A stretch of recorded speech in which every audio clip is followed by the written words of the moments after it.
Alright guys, welcome back to the channel. My name is Randall McClure. This is the McClures. We're going to react, review, look at, make fun of stuff. Today we have Michael Knowles, the truth about yoga that most Christians refuse to acknowledge.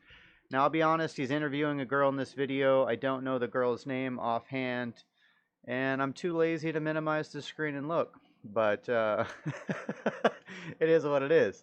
So let's take a look. This is very intriguing. The title got my interest, so I'm curious. Let's see what they have to say. People write into me all the time, and I even have just friends ask me in my regular lives, Michael, what do you know about the law of attraction? Michael, what do you know about The Secret? What do you know about the crystals and Reiki and astrology and all this stuff that I say seems really, really kooky and weird, but I don't know anything about it. You do, and you say it's not all just fun and games. It gets pretty dark. So I was involved. Yeah, before she begins, isn't most of that stuff kind of like rooted in, demonic type, devil, demon worship, that kind of stuff? Somebody gave me The Secret one time. I actually have it somewhere. It's around here somewhere. I never read it or listened to it. I'm not sure if it's CDs or if it's a book. I never actually checked it out, but I'm curious. Involved with occult practices for almost a full decade. I had an extremely tragic death in my family in 2014. We touched on this briefly when we spoke. My grandmother died. I was on a cruise ship in the middle of the ocean when it happened, and she was like my best friend in the world. I grew up with a single mom, did the best she could, love her to death, but she could only do so much. So grandma really kind of stepped in and took over with after school care, things like that. So we were very close growing up. She was my everything. Kind of in hindsight, she was my God. And when she died, it was absolute tragedy for me. It was the worst thing that's ever happened. And once that occurred, I was desperate for any way to connect with her, to talk to her again, to experience her again. And so you got preyed on by all the psychics and that kind of stuff that take advantage of people's pain. That's sad. I didn't know any better. All I knew was my pain. And I know now that Satan kind of capitalizes on trauma. Everyone I talk to that's coming out of New Age doesn't have the same story as me, but often there is a pinpoint traumatic moment where they've started to go down this rabbit hole. And so I went to see a medium. I consulted a psychic medium after she passed, and the medium knew things that she just really had no business knowing. It was astounding at the time, and I was hooked. I was just 100% all in from that point forward, and it just was a domino effect from there. So the medium had cards, angel cards, oracle cards as she called them, and I bought that same deck. I went on and bought that same deck by Doreen Virtue, who about 5 to 7 years ago actually came out and said, I'm not selling these cards anymore. God told me that these are demonic. I can't do this. I want to pull back all of my inventory. She had books out. She was like traveling the world. She lived in Hawaii, making so much money from doing this stuff, and just denounced all of it when Christ came. That's crazy. I guess it's not crazy, but it is remarkable the power that Christ has when he comes into a person's life, and the change that it can have is pretty profound sometimes. And so when I had heard that years ago, this is when I was really deep into all of it, I thought, well, she lost her mind, but it's kind of a full circle moment. I went out, bought those cards. Now you realize you had lost your mind. Right, I had lost my mind. I was the kooky one. And so after I got into cards, I wanted to learn how to develop my own psychic medium skills, so I would buy books about that. And this is all kind of alongside of self-help, getting into like the self-help kind of culture that just teaches you off the bat, you are your own best asset, you. It's all like essentially narcissistic therapy in all of these books. So I'm doing that along. I've never That's funny. I've never heard of self-help described as a narcissistic handbook. Is that what she said? Handbook? Off the bat, you are your own best asset. You. It's all like essentially narcissistic therapy in all of Narcissistic these therapy. books. So I'm That's doing that funny. alongside learning about psychic mediumship and learning about tarot cards and things like that. That spiraled into yoga practice and Reiki because I had also, after my grandma passed, decided I was going to take control of my health because I was very overweight at the time. I was only 20, 21 years old and I weighed over 260 pounds. I was not well. And I realized I was kind of setting myself up on the same path as my grandmother because ultimately it was her health that did her in. So I didn't want to do that anymore. So I'm learning about self-help. I'm losing weight, getting healthy, developing this nice relationship with food and exercise, and also getting into spirituality. So this is like all these moving parts. But the yoga was originally physical wellness, like a way to kind of supplement my weight loss process. But that very quickly became spiritual the more I read about it. And then I became a yoga teacher years later.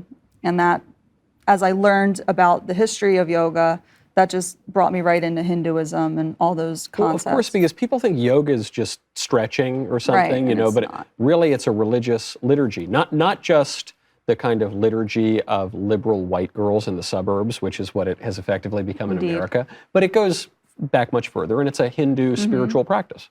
And the word yoga literally means yoke. And so in that context, it's to yoke spirit. So it's an invitation for the Hindu gods to kind of come into your body. And a lot of the poses are specifically reenactments or paying homage to scenes with ancient gods and things like that. And I have to pause you. For people who are going to say, well, that's crazy, that's insane, you think you're inviting all these spirits in, it's just yoga.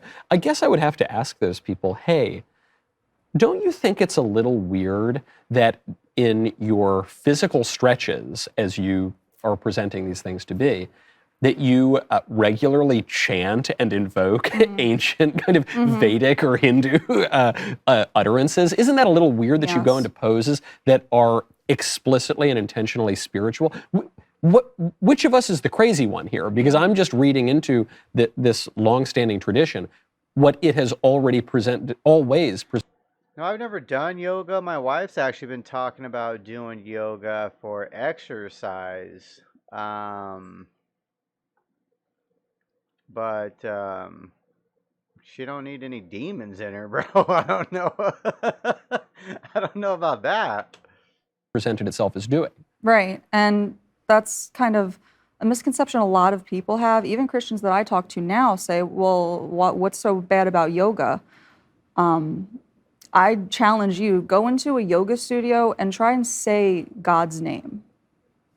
You can't. It doesn't fit. You can feel it. When I was a yoga teacher, toward the end, I tried doing it, and you can just feel from the class. It's like you're not saying you physically can't utter the word God. Right. You're but just it's saying no one in that class. It doesn't. People don't want it. Right. I was even told, because I used to put yoga videos on YouTube as well, and I would try and say, let's let God's presence come into the room, kind of just when I was trying to straddle the fence of both at the time. This was about a year ago.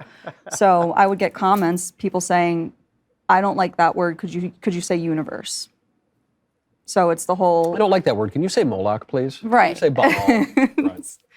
So the yogi concept of God is very much source, universe, we are all God mindset.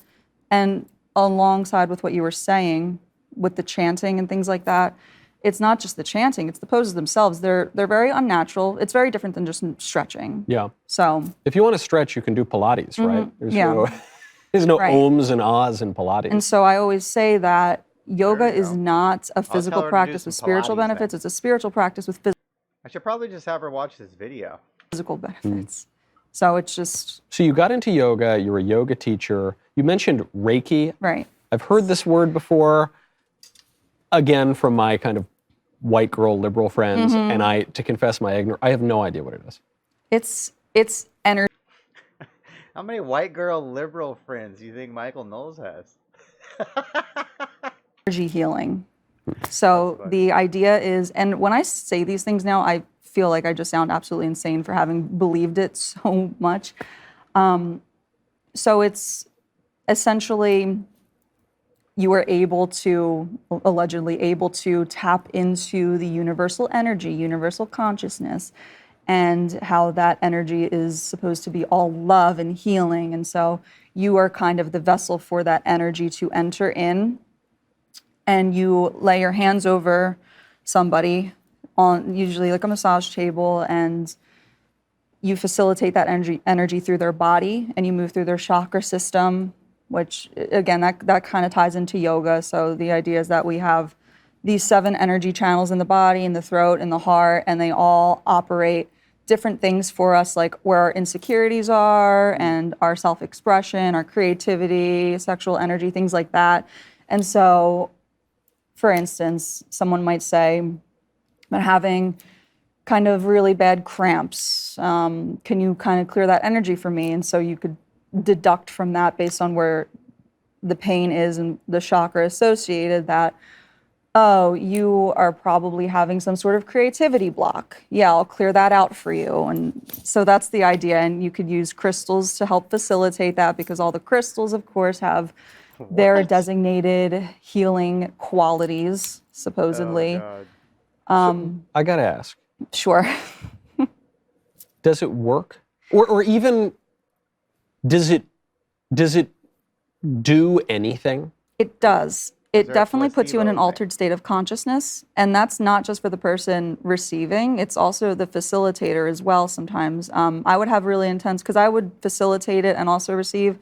When I would facilitate, I would get moments where my hands would get very hot if I was over someone's throat or something, and that was my cue that that needed extra attention. Do you think there's a physical, natural explanation for that, or no? My understanding is that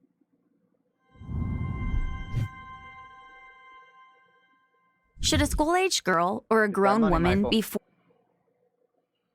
that it's supposed to just be the energy accessible to all of us. So we all, in a way, experience, if you're having a creativity block, in a way I am too. So that's why I'm able to recognize it, because we're all one kind of mindset. And to answer your question in regard to does it work, it is a Band-Aid on a gunshot wound. It works until it doesn't, and you need more, and you need more, and you need more. It really, for me, would... So basically it works in your brain, because you can, you know, like they give people a sugar pill that had a headache, and they're like, oh, my headache's gone. I'm like, no, you just told your brain you don't have a headache, and now you don't have a headache. alleviate, it's like taking Tylenol. It would just alleviate the symptoms, but Or not any drug, necessarily right? fix It's like the taking problem. heroin, right? Right, and I always say these things are spiritual narcotics, because that's exactly what they are. You get addicted to it. You get addicted to the highs. You know, you leave a Reiki session. Wow, I feel great. I feel so refreshed. I'm cleansed. And then 2 weeks later, you have a mental breakdown, and you're like, well, I guess this chakra's still kind of clogged, or I didn't cut these cords from my past life, sort of thing. There was always an excuse to justify why you needed more. You believed in past lives? Oh, yeah. I believed a lot of crazy things. I was, from the yoga and the Reiki, I was at this point where, again, I'm studying self-help, I'm getting healthy, I'm finally at a place where I don't hate myself when I look in the mirror, because I had lost over 100 pounds.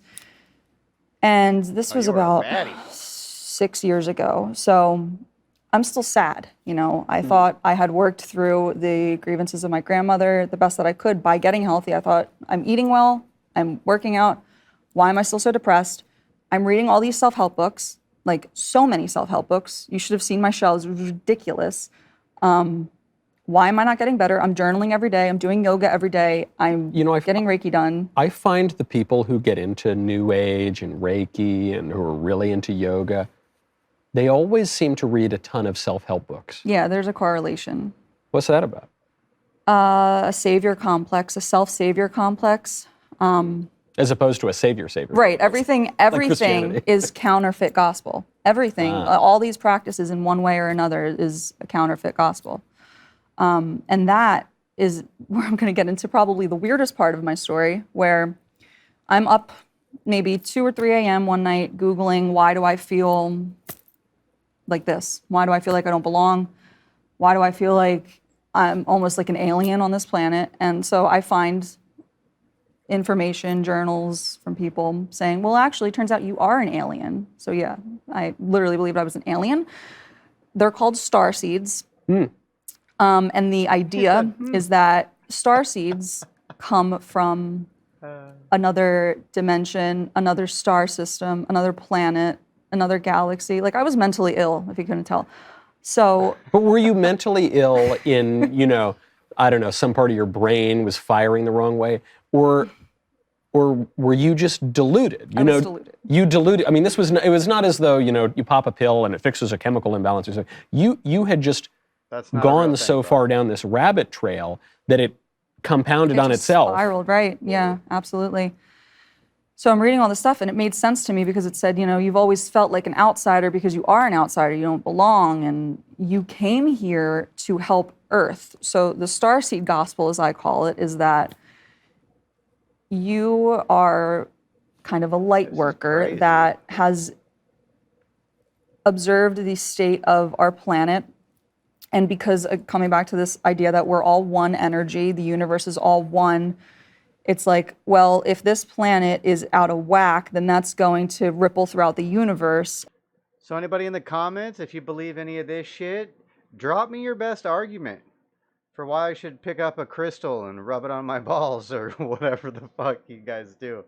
I'd be curious for the best argument for this shit. And create chaos throughout the universe. So we need to find harmony amongst ourselves. And so the light workers from different galaxies come in to Earth to ascend the collective. That's the narrative. And we do that with our healing modalities, Reiki and astrology. We teach these things to So this it's help. obviously very esoteric, Indeed. but I guess I'm only half having trouble because I've gone kind of down weird rabbit holes too, which we can get to a little later. I've never thought I was an alien, but I've gone down pretty weird rabbit holes. But in that moment, so you're looking this up and, you know, this website says, oh, actually, you know, Angela, you're an alien. Yes. What? How did you persuade yourself of that? Like, how would that have worked? It justified my sadness and it gave me a purpose because I felt like I was meaningless. I didn't know why I was here. I wanted to die, to be quite frank. I was very suicidal, flirted with suicide in high school, on and off, in college, self-harm. I did all the things and it never got better. You know, I was like 25 feeling the same way that I did when I was 15, despite all the work I was doing and despite how hard I was trying every single day to just pull myself up by the bootstraps and feel good. And just wasn't ever really hitting in what I was really looking for, which I know now was God. But yeah, when I was first learning about the Starseed thing, it was like, wow, okay, this makes sense. So I chose this life. I chose to be here. I chose this suffering because it's teaching me something. It's my karma that I'm working through because when I work out that bad stuff, it helps the universe with its bad stuff. It kind of doesn't make sense because it's not Doesn't real. make sense. So, Right. and it's all kind of self-refuting because it's like, well, we're the mess, but we're also the cleanup crew. Like, it just doesn't really match up. Like, you're the knot, but you also have to untangle the knot. Okay, so honestly, that was weird. I kind of want to know more about this girl. Who is she? Let's look up her name real quick.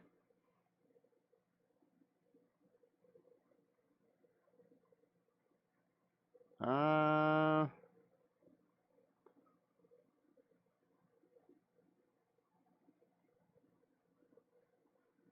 don't know. Anyways, that's Michael Knowles. Weird shit about yoga. That one was different. That one was different. All right, channel brought to you by McClure's.store. You can buy American products, help out my family, pay some bills. All right, guys, take care.